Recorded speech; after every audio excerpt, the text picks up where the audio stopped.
देखिए वो नेता नहीं थे, वो पत्रकार थे। क्योंकि देखिए जब कोई पाप बढ़ता है ना तो पाप का अंत करने के लिए इस धरती पे कोई ना कोई अवतार लेते हैं। उसी तरह जब मीडिया बिकने का काम किया, नेशनल मीडिया, तो जाहिर सी बात है कि आप लोग निकल के आए। नहीं तो गौ समाज का मुद्दा अगर आप लोग नहीं उठाएंगे तो हमें नहीं लगता है कि कोई मुद्दा नेशनल न्यूज भी बन पाएगा। तो जाहिर सी बात है उसी को अंत करने के लिए आप लोगों ने आगे आया, सन ऑफ बिहार मनीष कश्यप आगे आए। तो जाहिर सी बात है कि वो एक पत्रकार थे। नेता तो ये लोगों ने बना दिया है, नेता तो विरोधियों ने बनाने का काम किया, नेता थे कहाँ। जाहिर सी बात है अब लोग चाह रहा है कि हमारा सीएम मनीष कश्यप बने, लोग चाह रहे, लेकिन हम यही कहेंगे कि लोगों की उम्मीद थी मनीष कश्यप, युवाओं की ताकत थी मनीष कश्यप, और गरीब मजदूरों की ताकत और आवाज थी मनीष कश्यप। तो उनकी आवाजों को जो दबाने का काम किया, आप जिसको जितना धक्का मारेंगे ना वो उतना भागता है, जिसको जितना आप दबाएंगे ना वो उतना ऊंचा उठता है। तो मनीष कश्यप को दबाने का काम किया गया था, लेकिन वो गलत हो गए, वो बहुत ऊंचे उठ गया है। एक भाई को बहन देखना चाहती है कि सीएम वो बने, कैसा लगेगा आपको? भाई जितना ऊपर उठेगा बहन को आपत्ति किस बात की, वो जो भी करेंगे उसमें हमारी सपोर्ट है और हमारा साथ है। लेकिन हम चाहेंगे कि इस देश में जरूरत है सन ऑफ बिहार मनीष कश्यप जैसे पत्रकारों का, जो सरकार के आंख में आंख डाल के सवाल करता है, जो रोड नाली पुल और ब्रिज सबका बात करता है, जो भ्रष्ट यूनिवर्सिटी का बात करता है। ऐसे लोगों की, ऐसे पत्रकारों की जरूरत है, न कि चाटुकारिता वाले की पत्रकार की जरूरत है।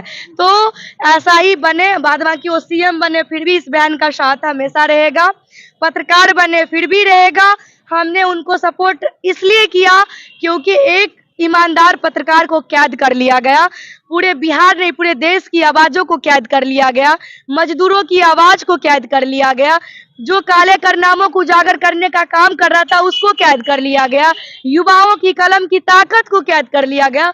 इसलिए मैंने सन ऑफ बिहार मनीष कश्यप के लिए खड़ी हुई और उनके लिए आगे आई। लोगों ने कहा देखो मनीष कश्यप रो रहा है, देखो मनीष कश्यप टूट गया, अब मनीष कश्यप को पता चलेगा, जेल में सड़ेगा, मदुरई जेल में टूट जाएगा, बिखर जाएगा, पत्रकारिता नहीं करेगा। लेकिन नहीं, वो आंख की आंसू उनकी वो ताकत थी और वो कहना चाह रहे थे आंख के आंसू के माध्यम से कि इस आंख के आंसू को तुम लोग कमजोर मत समझना, क्योंकि मैं इस आंसुओं को अपना ताकत बना के यहाँ से लेके जा रहा हूँ। क्योंकि उनको बिछड़ने का गम था अपनों से, अपने बिहार के लोगों से, और वो आंसू को उन्होंने ताकत बनाया और उन्होंने कहा कि इसे तुम लोग कमजोर मत समझना, मैं जब आऊंगा तो मैं रोता हुआ नहीं, मैं हंसता हुआ आऊंगा। और वो कर दिखाया, वो आंसू को ताकत बना करके हमारा शेर लड़ा अंदर में, और जो आया है वो चेहरे पे मुस्कान उन विरोधियों के लिए बहुत बड़ा सबक और तमाचा है। अच्छा, इस सावन में क्या मनीष कश्यप के लिए राखी बांधने जाएंगी, क्योंकि कहीं ना कहीं आपको बहन मानते हैं? बिल्कुल, हमें खुशी है इस बात की कि बिहार का शेर को अब बिहार में ही रखा जाएगा। उनके जितने भी चाहने वाले दर्शक गण हैं सभी को बहुत बड़ी राहत की बात है कि उनके बेटा को, उनके भाई को, उनके शेर को अब बिहार में ही रखा जाएगा। अब वो लोग मिल भी सकते हैं, क्योंकि तमिलनाडु जाने में बहुत सोचना पड़ रहा था लोगों को, कहीं किसी को इकोनॉमिकल प्रॉब्लम, तो कहीं किसी को लैंग्वेज का प्रॉब्लम, तो बहुत तमाम चीजें थी। तो अब कहीं ना कहीं उनके चाहने वाली की जो खुशी है दोगुनी हो गई है, क्योंकि अपने भाई से वो लोग मिल सकते हैं। का बेटा, बिहार का बेटा, एक पत्रकार है, वो क्या मतलब है, उसको इतना सुरक्षा की जरूरत क्या थी? इतना सुरक्षा की, क्या वो आतंकवादी है? क्या वो क्रिमिनल है? क्या वो रेपिस्टर है? क्या वो उनके पास आपको AK-47 मिली है? क्या कोई बम मिली है?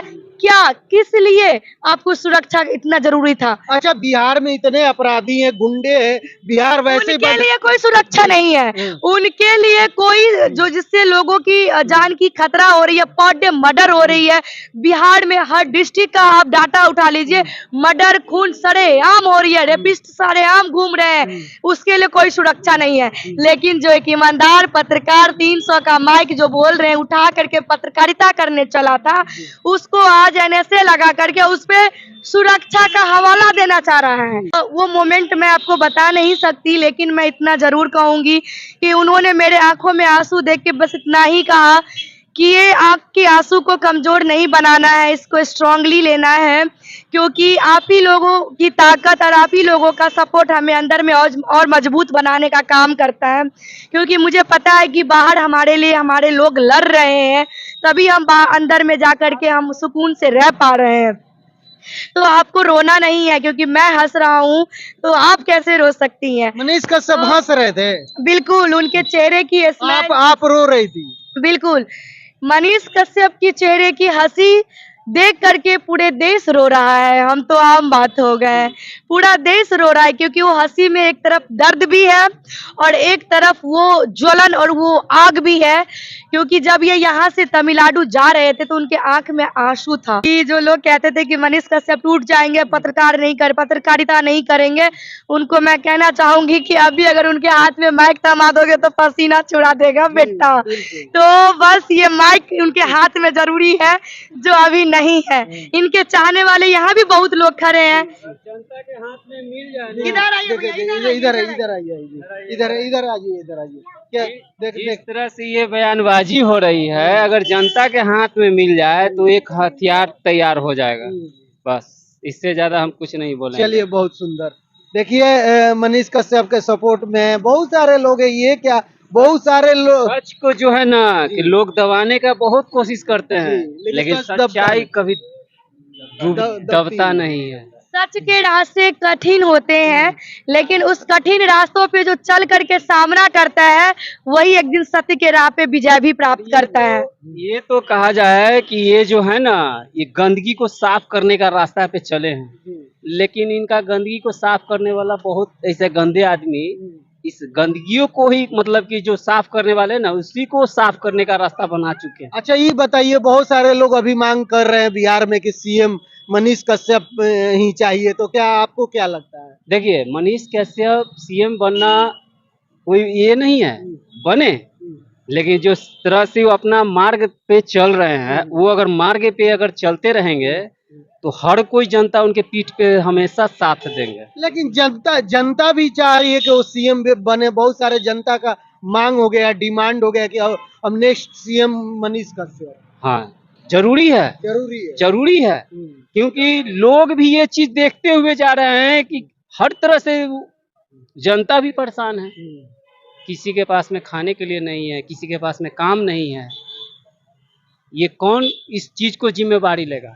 चलिए, अपना राय दे रहे थे, आप लोग कमेंट करके बताइएगा। चलिए, अच्छा, राखी नहीं बताई कि आप राखी सावन में बांधने जाएंगी कि नहीं? देखिए, जाहिर सी बात है, मेरा भाई है उस जेल में, तो राखी की तो बात ही नहीं।